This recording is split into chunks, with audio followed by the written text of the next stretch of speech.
Voilà. Bien. Alors, quatrième point, le discernement spirituel. Donc, vous voyez, là, on était plutôt dans des aspects sociaux, en fait, dans les relations interpersonnelles. Là, on va cheminer plus intérieurement sur une méthode de discernement. On va dire ça comme ça. C'est très jésuite, hein, évidemment, vous allez voir ça.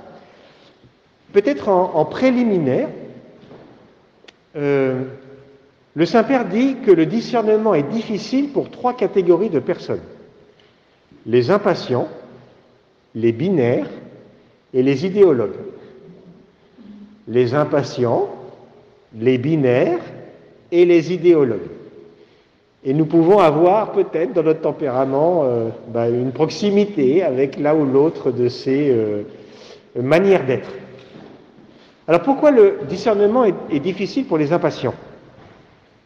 Parce qu'il faut du temps pour que le réel, l'expression de la volonté de Dieu se manifeste.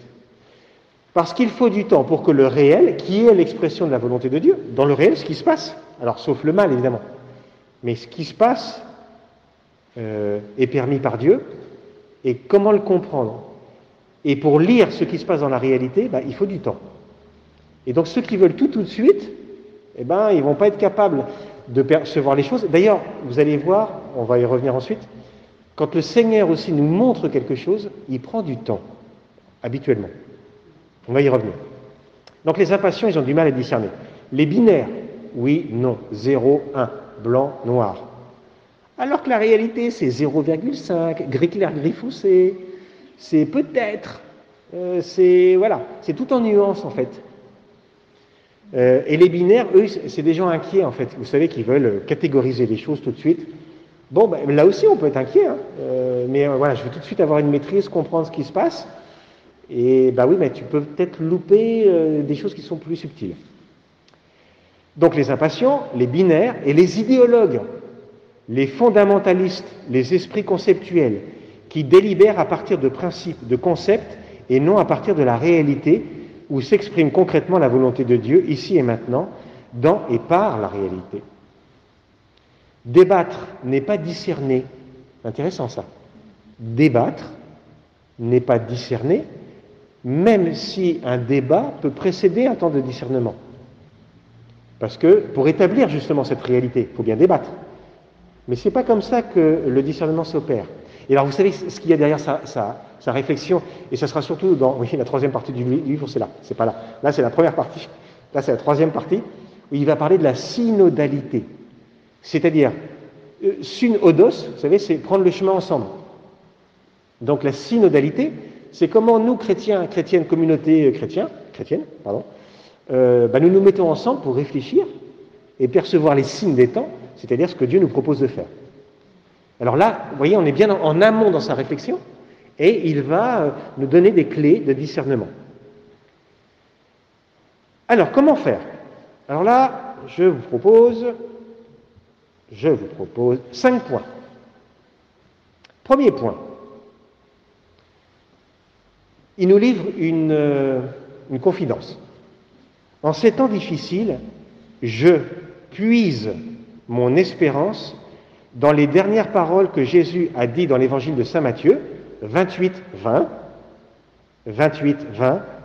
je suis avec vous tous les jours jusqu'à la fin du monde. Nous ne sommes pas seuls. Voilà. Nous ne sommes pas seuls. Alors, à ce propos, je voudrais vous proposer une petite méditation évangélique. Nous ne sommes pas seuls. D'accord. Parfois, nous avons l'impression de l'être. Il faut reconnaître. Et donc là, il y a une épreuve de foi. Quand est-ce que dans l'Évangile, Jésus est là sans tout à fait être là, avec ses disciples? Quand est-ce que dans l'Évangile, Jésus est là? Vous n'êtes pas seul. Ah ouais, mais on a l'impression qu'il n'y est pas.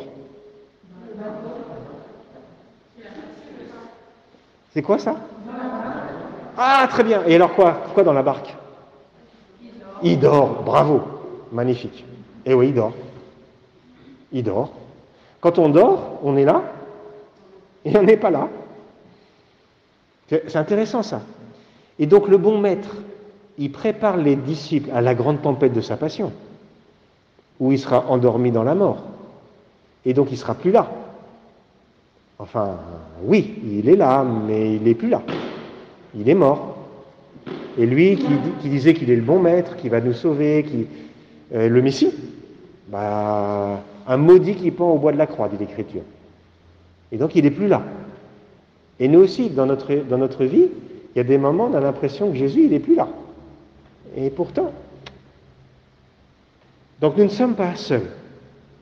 Et là, il a une très belle phrase. Enfin, il le dit ailleurs, mais je l'ai mis là. Il manque à l'homme, enfin la personne humaine, il manque à la personne humaine la sécurité intérieure de se reconnaître comme créature de l'amour de Dieu. C'est magnifique ça. Il manque à l'homme la sécurité intérieure de se reconnaître comme créature de l'amour de Dieu. Qu'est-ce qui est fort là-dedans? C'est que nous croyons, et peut-être la société, qu'en revendiquant notre autonomie radicale et notre indépendance vis-à-vis de toute transcendance, alors à ce moment-là, on va être bien. On va être sûr de nous. Et le Saint-Père dit, mais c'est exactement le contraire. C'est quand tu reconnais ton statut de créature, c'est-à-dire de dépendance, que tu es bien et tout à fait toi-même. Je crie de joie à l'ombre de tes ailes, comme dit le psaume. C'est très beau. Je crie de joie à l'ombre.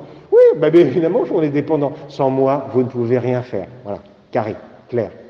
Jésus dans l'Évangile. Bon, Seigneur, j'attends tout de toi. Très bien. Alors, tu recevras autant que ce que tu attends. Donc, nous, chrétiens, nous dirons, ma certitude, tenez, on le dit à la messe. Quand vous venez recevoir l'Eucharistie, le prêtre vous dit le corps du Christ. Amen. Ça veut dire c'est solide. J'allais dire, j'ai les pieds dessus. Enfin, pas sur le corps du Seigneur. J'ai les pieds sur la vérité de cette foi. Et c'est ça qui me soutient. Et là, je suis bien... Voilà. C'est marrant, vous voyez, bien camper sur ses pieds, sur un sol solide, c'est ça, Amen. C'est solide. Vous savez, les Hébreux, ils ne sont pas du tout conceptuels. Et donc, ils disent les choses, Dieu est mon rocher. Voilà. Définition de Dieu. Dieu est mon rocher. Ok. Donc, c'est pourquoi nous ne devons pas avoir peur. Vous voyez, Dieu est là. De descendre dans les nuits obscures des difficultés et des souffrances. Waouh! Nous ne devons pas avoir peur. Dieu est là. De descendre dans les nuits obscures, dans les traversées de lacs tourmentés, des difficultés et des souffrances. Pourquoi il dit ça? Hop, Samaritain. Non, il est là le Samaritain. Samaritain, c'est ne fais pas un détour parce que ça va être compliqué. Vas-y, engage-toi, tu vas voir. Et vous êtes comme un bon père. Le pape, il va prendre en charge toutes nos objections, en fait. Enfin, toutes. Une partie. Nos inquiétudes, nos soucis. Mais n'aie pas peur, descends. Il est là avec toi.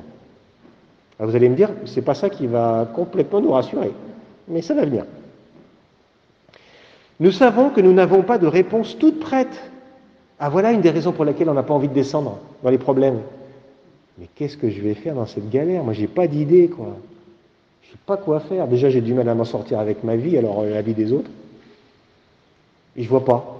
Donc, comme je vois pas, je me retire, quoi. Vous voyez, j'allais dire, c'est le bon sens, ça. Ah oui, mais la foi chrétienne nous amène plus loin que le bon sens. Donc, notez, on est inquiet, on est angoissé. Admettons que ce ne soit pas l'égoïsme, vous voyez. On est plein de bonne volonté, mais on ne sait pas comment faire. Donc, c'est la question du discernement. Je vais te montrer comment faire.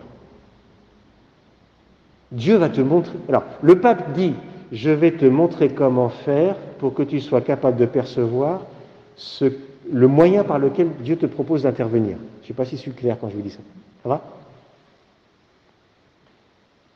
Donc, on ne voit pas, mais nous sommes confiants que le Seigneur, et là, notez bien le temps du verbe, nous ouvrira. Vous voyez tout à l'heure quand on disait les inquiets qui veulent tout de suite, oui, mais si tu veux tout de suite, tu ne l'auras pas. Ça va venir, progressivement. Il faut que nous acceptions l'insécurité d'une réponse qui tarde à venir. C'est dur, ça. Je reconnais, c'est dur. Et des fois, Non, j'ai pas envie d'attendre. Soit j'ai tout de suite, c'est clair, soit je m'implique pas. Eh ben, c'est pas 0-1, blanc, noir, oui, non. Tu as une voie au milieu là. C'est pourquoi nous ne devons pas avoir peur de descendre dans les nuits obscures, les difficultés des souffrances. Nous savons que nous n'avons pas de réponse toute prête, mais nous sommes confiants que le Seigneur nous ouvrira des portes dont nous ignorons encore l'existence. Tiens, psaume 76. Par la mer passait ton chemin, ton sentier par les eaux profondes. C'est magnifique ça. Ça, c'est vous savez, c'est le psaume qui relie la sortie d'Israël d'Égypte. Alors, je ne me battrai pas pour Hollywood, vous voyez, les 2 murailles d'eau, il y aurait bien des choses à dire là-dessus. Mais peu importe, Israël sait que Dieu est intervenu, et c'est ça qui compte. Dieu est intervenu. Par la mer passait ton chemin. Et pour un Israélite, c'est pas possible hein, qu'un chemin passe par la mer. Les Phéniciens, peut-être, c'est un peuple de marins. Mais Israël, c'est pas du tout un peuple de marins. Hein. La mer, c'est le mal. Hein. Waouh, je m'approche pas. Alors, je suis pêcheur en Galilée, j'y vais un peu, mais doucement. Donc, d'ailleurs, c'est pour ça que le Seigneur marche sur la mer, vous savez. Il ne marche pas sur la mer pour épater la galerie. Il marche sur la mer comme manifestation de son pouvoir sur le mal. C'est ça que ça veut dire. Donc, par la mer, passer ton chemin, ton sentier par les eaux profondes, nul n'en connaît la trace. Ça, c'est le chemin de Dieu. Et bien, le chemin de Dieu, je le découvre au fur et à mesure où il se déploie devant moi. Hein. Je ne pouvais pas penser qu'il y a un chemin là. Et bien, la personne qui dit dans une situation, je ne vois pas comment on va s'en sortir, mais je m'y engage avec toi et on va prier le bon Dieu. On va voir comment. On va prier le bon Dieu pour avancer. Ça, c'est de l'espérance. Vous voyez ? Ok. Alors, vous en avez un comme ça ? Allez, dans les évangiles. Vous avez une idée ? Quelqu'un, voilà, le bon Dieu te propose un chemin, tu ne sais pas trop ce que c'est, mais il y a un chemin. Vous diriez qui ?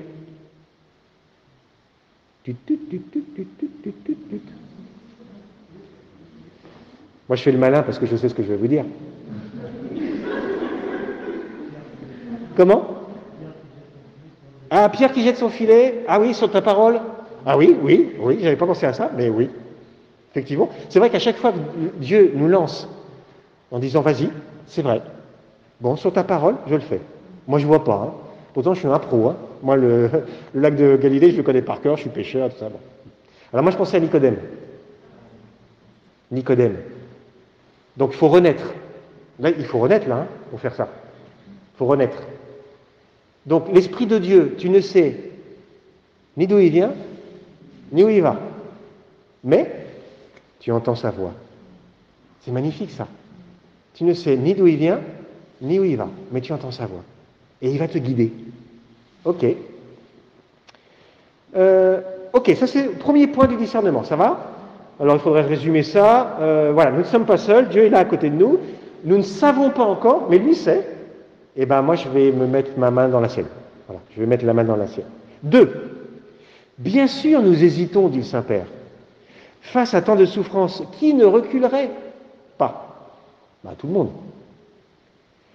Il n'y a pas de honte à trembler un peu. Ça, c'est très beau, ça. Il n'y a pas de honte à trembler un peu. Alors, évidemment, vous allez me dire, n'ayez pas peur. Oui, le Seigneur, il dit ça. Enfin, voilà, on peut être un peu flageolant quand même. Bon. La peur de la mission peut, de fait, être un signe de l'Esprit Saint. Nous nous sentons à la fois inaptes à la tâche et appelés à l'accomplir. Belle expression aussi, ça. Inapte à la tâche, allez, je ne peux pas. Ah non, parce que moi, il faudrait les qualités d'un tel, et puis d'un tel, et un tel. Moi, non. Donc, inapte à la tâche, et pourtant, appelé à l'accomplir. Hop, re-question. Vous pensez à qui dans la Bible ? Inapte à la tâche, et pourtant appelé à l'accomplir. Comment ? Jonas. Alors, je ne sais pas s'il est inapte à la tâche. Il veut pas. Donc, il part dans l'autre sens. Mais je penserais plutôt à Moïse, oui. Moïse. Vous auriez pu le dire aussi bien Isaïe. Qui enverrai-je ? Alors c'est vrai que lui dit, moi. Mais je suis un homme aux lèvres impures, donc je ne peux pas. T'inquiète pas, je vais te purifier. Moïse, vas-y. T'es sûr ? T'es sûr ? Parce que moi, en Égypte, c'était pas très bon. Hein. Ça se passait pas très bien. Et donc il vaut mieux pas que j'y aille, parce que là-bas, il cherchait à... Parce qu'il faut reconnaître que j'avais tué un Égyptien, donc c'est pas évident. Ok. Il y a une flamme dans notre cœur qui nous rassure. Le Seigneur nous demande de le suivre. Voilà. Deuxième point. Nous hésitons. 3. Lorsque nous sommes confrontés à des choix et à des contradictions, le fait de demander quelle est la volonté de Dieu nous ouvre des opportunités inattendues. Mais il faut vraiment le demander, vous voyez. Quelle est ta volonté, Seigneur? C'est pas Seigneur, comment faire pour faire ma volonté? Vous voyez? C'est quelle est ta volonté? Et c'est dur, hein, on s'expose. Et il va peut-être nous demander des trucs qu'on n'a pas envie de faire. Et donc c'est des questions risquées, ça. Seigneur, bon, ok, quelle est ta volonté? À ce moment-là, Dieu il voit bien, bon, alors, oui, on le fait un petit peu en tremblant, mais on le fait quand même. Ok, c'est pas mal.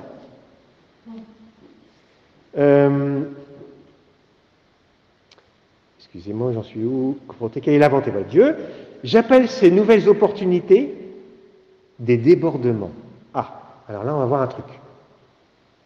Donc, je résume. Hein. Là, on est en train de réfléchir comment faire pour discerner ce que Dieu attend de nous, dans un temps de crise, par exemple. On a mis de côté l'égoïsme, tout ça, on veut y aller, bon, mais on ne sait pas trop. Ben, c'est normal, on tremble un peu, mais ça ne disqualifie pas. Ok. Comment on va faire? D'abord, calme-toi. Patience, va doucement. Sois pas binaire, tout ça, idéologue, machin, bien avec la réalité. Ok.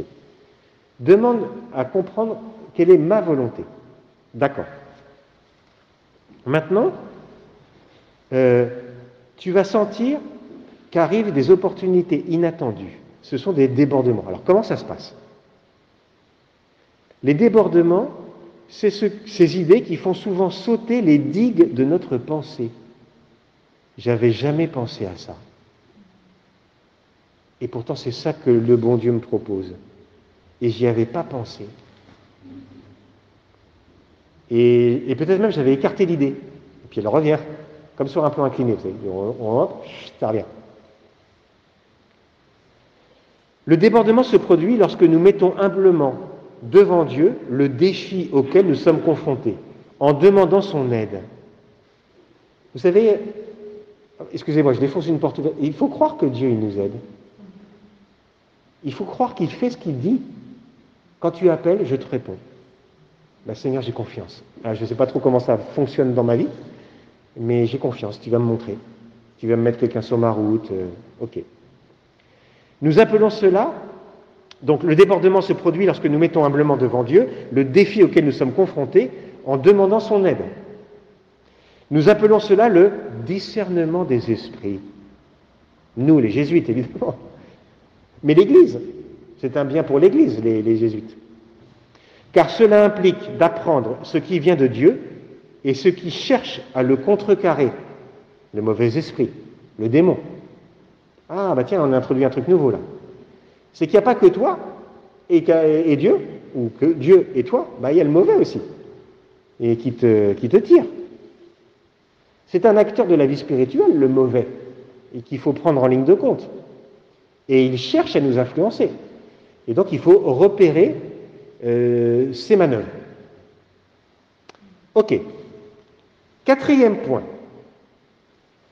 Entrer dans le discernement, c'est résister à l'envie de chercher la satisfaction ou le fait d'être rassuré par une décision immédiate. Doucement, pas trop vite.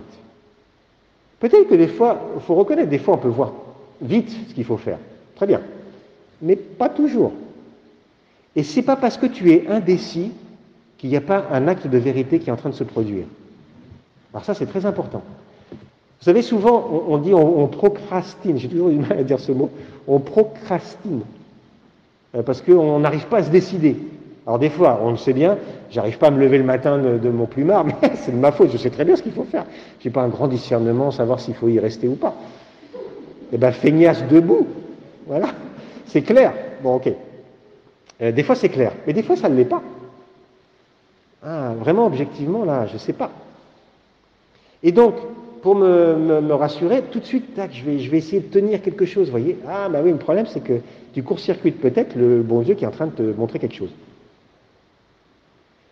Donc, entrer dans le discernement, c'est résister à l'envie de chercher la satisfaction apparente d'une décision immédiate et être résolu, au contraire, à tenir différentes options devant le Seigneur. C'est beau ça. Tenir différentes options devant le Seigneur. Tiens, je pourrais faire ça, ou ça, ou ça, ou ça, pour aider celui qui est tombé au bord de la route. Je ne sais pas quoi choisir. Écoutez bien, je ne sais pas quoi choisir. Donc ça montre bien que Dieu ne m'inspire pas. Non, il est en train de le faire, mais laisse-lui le temps. Et donc, voilà, garde devant toi les possibles. Alors, il a une très belle expression, il va dire, ça c'est un modèle d'attente. C'est bien ça, un modèle d'attente. Voilà, tu as les choses devant toi, les possibles. C'est un peu comme en randonnée, vous voyez. D'un coup, vous arrivez, vous n'avez pas de carte, crac, il y a 4 chemins devant vous, quoi. Ben, lequel je vais prendre? J'en sais rien, moi. Modèle d'attente. On va voir.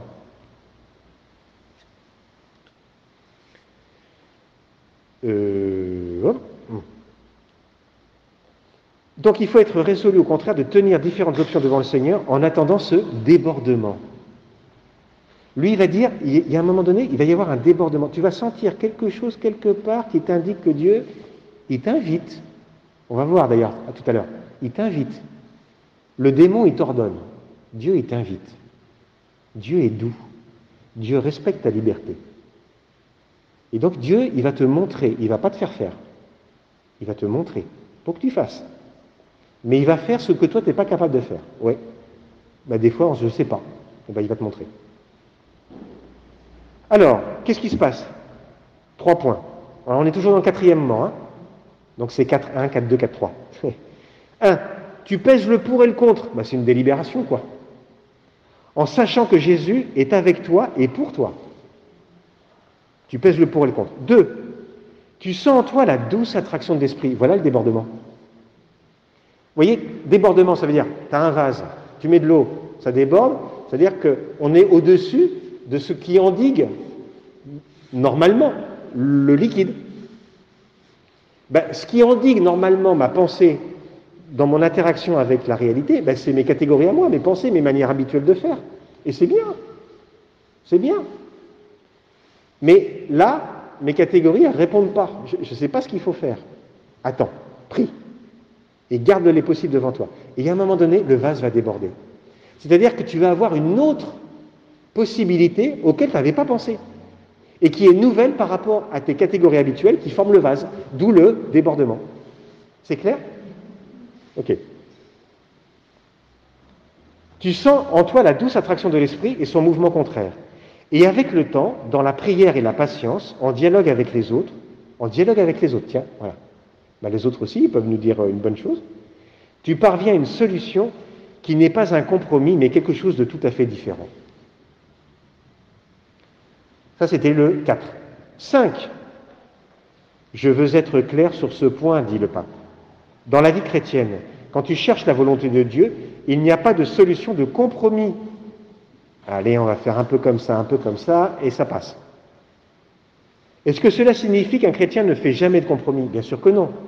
Évidemment qu'on fait des compromis. Parfois, c'est la seule manière d'éviter la guerre ou une calamité. Mais un compromis ne résout pas une contradiction ou un conflit. Elle est une solution d'attente. Voilà, tiens, pour reprendre ses propres termes. Vous voyez, c'est un modèle d'attente.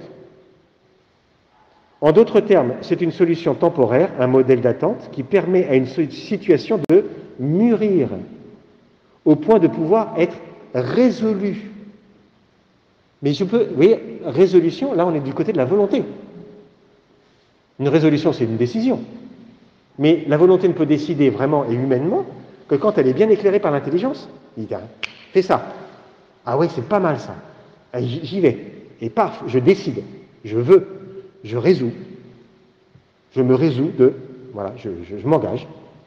Mais vous voyez, pour que la volonté s'engage, il faut qu'elle soit éclairée par l'intelligence qui a compris ce que Dieu attend de nous. Ok. Et donc,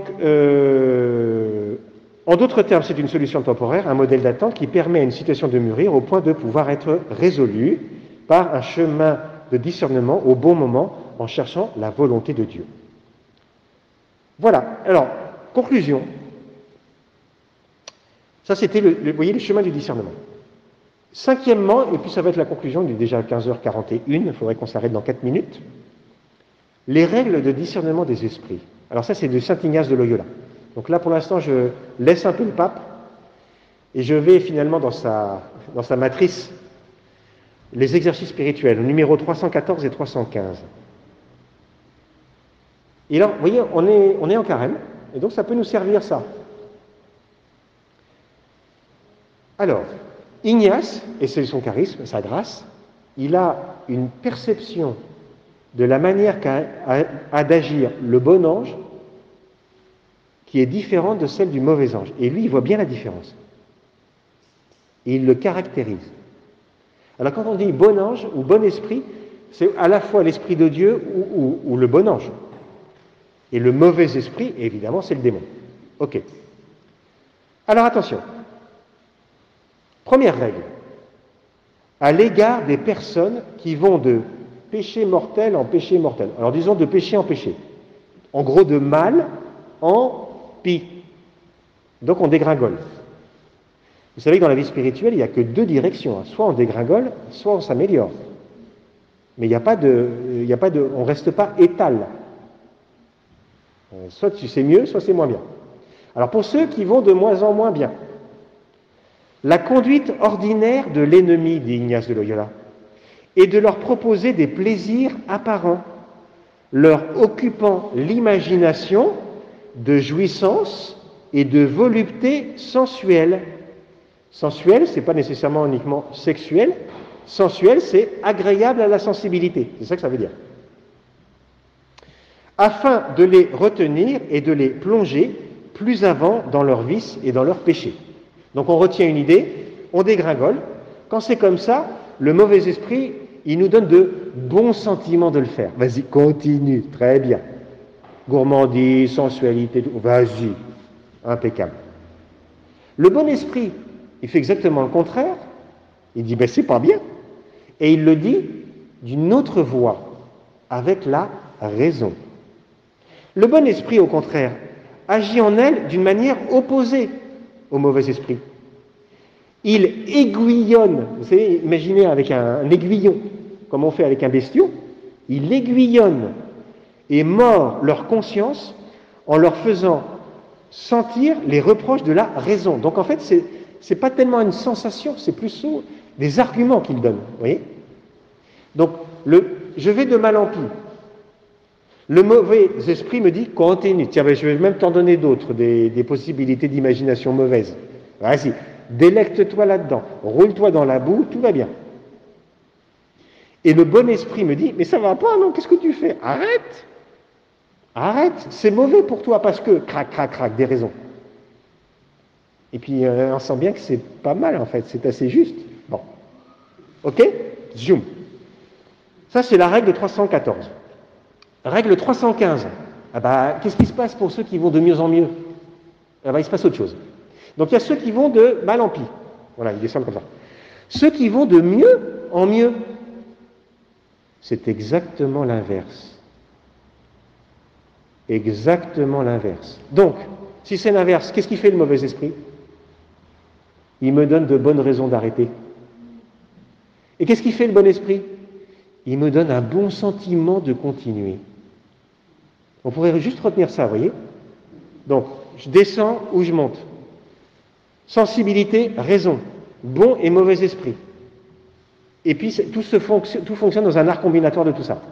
Et donc, quand je monte, de bien en mieux, le bon esprit me donne un bon sentiment. Vas-y, c'est bien. Et je sens en moi, là, voilà, des encouragements intérieurs. Le bon esprit. Et le mauvais esprit, il me dit, mais arrête. Alors, je vous donne un exemple. Vous habitez dans une résidence d'habitation multiple. Et puis, vous savez, dans les habitations multiples, il y a toujours des petits services qu'on peut se rendre aux autres. sans même forcément que ça se voit. Peut-être pousser un petit peu une poubelle comme elle a été poussée, ou qui a été renversée, ou je sais pas quoi. Bon. Faire des petits services comme ça. Alors vous le faites.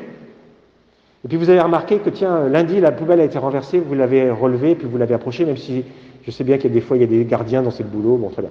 Prenons cet exemple. Mardi, c'est pareil. Enfin, ils ne passent pas tous les jours, les éboueurs, mais bon, admettons. Mercredi, vous continuez. Et à ce moment-là, vous avez une petite voix qui vous dit, tu ne trouves pas que tu exagères? Ça fait quand même 2 fois que tu le fais. Tu sais, les autres, ils sont en train de te prendre pour leur larbin, là. Et donc, tu devrais te faire respecter aussi, parce que c'est quand même pas normal. Et puis, les autres, ils font rien, etc. Vous voyez, mauvaise raison d'arrêter de faire le bien. Non, je ne dis pas qu'il faut se cramponner aux poubelles, hein. Et peut-être que parfois, il faudra laisser les choses pour qu'il y ait une prise de conscience. D'accord. Mais c'est un exemple, vous voyez. La petite voix qui te retient. Toi, tu pars faire le bien, et puis t'as un truc. Bah, arrête, écoute, t'exagères. Il t'en demande trop. Et quand on voit le Seigneur sur la croix, vous ne croyez pas que le mauvais lui a dit, écoute, t'exagères un peu là. Le Père, il peut te demander des choses, mais il ne faut pas pousser non plus. Et quand vous voyez jusqu'où il a été, ben voilà. Mais merci Ignace de nous prévenir, parce que ça nous impressionne ça. On est impressionné par ces objections, et ok. Donc je vais quand même vous lire l'ipsissima verba, n'est-ce pas, les paroles mêmes d'Ignace. Dans les personnes qui travaillent courageusement à se purifier de leurs péchés et qui vont de bien en mieux, dans le service de Dieu, notre Seigneur, dans le service de Dieu, notre Seigneur, le bon et le mauvais esprit opèrent en sens inverse de la règle précédente. Car c'est le propre du mauvais esprit de leur causer de la tristesse, des tourments de conscience, d'élever devant elles des obstacles, de les troubler par des raisonnements faux, afin d'arrêter leur progrès dans le chemin de la vertu. Et donc toi, quand tu fais le bien, tu peux être abattu. Vous voyez, on a des images d'Épinal, on dit, moi je fais le bien, c'est la volonté de Dieu, et donc tout va très bien aller, parce que d'ailleurs je suis fait pour faire le bien, et donc quand je fais ce pourquoi je suis fait, eh ben ça doit être super. Eh ben pas forcément. Oui, peut-être. Alors oui, à la fin de la journée. Mais peut-être sur le moment, tu vas être abattu, tu vas être triste. Même si tu sais que tu dois faire le bien avec le sourire, puisque Dieu aime ceux qui donnent avec joie. Et donc je dois donner avec joie. Mais des fois, vous savez, une fois, il y avait Mère Teresa, elle raconte ça, elle voit ses petites sœurs partir, évidemment, le matin, dans Calcutta, pour aller faire du bien. Puis elle voit une sœur qui n'avait pas trop la pêche, bon. Et Mère Teresa le voit tout de suite. Et puis elle appelle la sœur, elle dit, sœur, venez, venez dans mon bureau. Donc elle suit la mère, comme il l'appelle. Et elle lui dit, Mère Teresa, la croix, qui c'est qui la porte? C'est vous, Jésus? Bing. Et la sœur, en fait, c'est Jésus. Et qui c'est qui passe devant vous? C'est vous ou c'est Jésus? C'est Jésus. Bon, vous pouvez y aller. Et alors la sœur, en fait, le sourire est revenu. Oui, en fait, oui, je sers Jésus. Oui, évidemment, on porte notre croix aussi, on sait bien. Mais c'est quand même lui qui porte la plus lourde, et c'est lui qui me guide, et puis c'est lui, mon Seigneur. D'accord, très bien. Ok. Au contraire, c'est le propre du bon esprit de leur donner du courage et des forces, de les consoler, de leur faire répandre des larmes, de leur envoyer de bonnes inspirations, et de les établir dans le calme, leur facilitant la voie, et levant devant elles tous les obstacles, afin qu'elles avancent de plus en plus dans le bien. Voilà. Écoutez, je vais arrêter là.